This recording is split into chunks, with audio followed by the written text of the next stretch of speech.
भटकती आत्मा भाजपला सत्तेच्या बाहेर काढल्याशिवाय राहणार नाही। बीकेसीच्या सभेत शरद पवारांचं मोदींना चोख प्रत्युत्तर।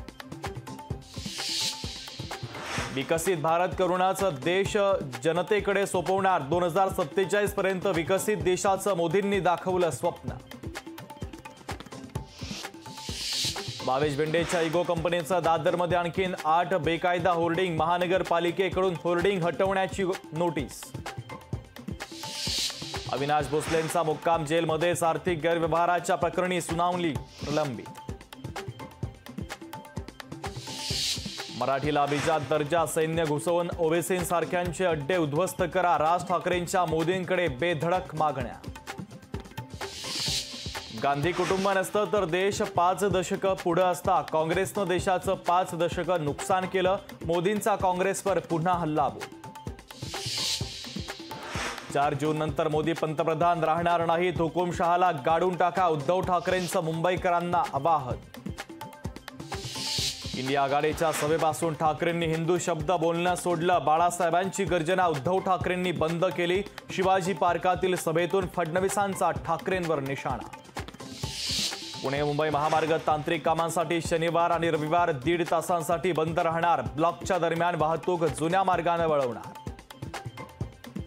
दरवर्षी मुंबईला 3 वर्ष पुरेल एवढ्या पाण्याची वाफ तर राज्यातील धरणांमधून दरवर्षी 165 टीएमसी पाण्याचं बाष्पीभवन। राजस्थान आणि महाराष्ट्रामध्ये बाष्पीभवनाचा वेग सर्वाधिक।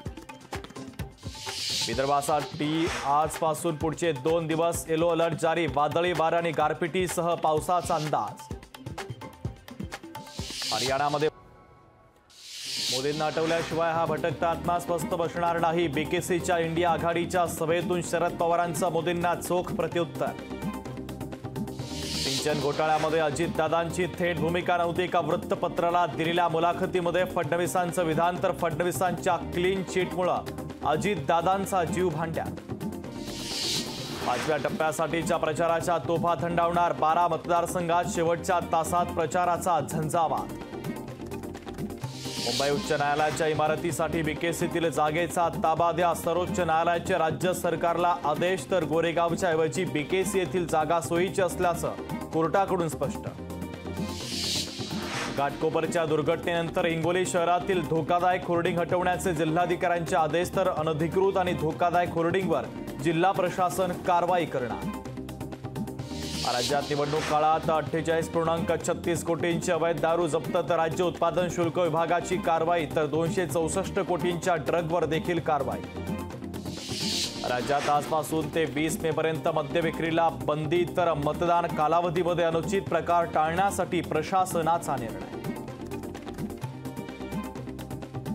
चंद्रपूरचे लाचखोर अधीक्षक संजय पाटील निलंबित। मद्य दुकानाच्या परवान्यासाठी लाच घेतल्याचा आरोप। राज्यसभा खासदार स्वाती मालेवाल मारहाण प्रकरणी आपकडून आरोपांचं खंडन। भाजपचे केजरीवालांच्या विरोधात कारस्थान असल्याचा आरोप। अफगाणिस्तानच्या लोकशाही मराठी ऐका, पहा, जागरूक रहा।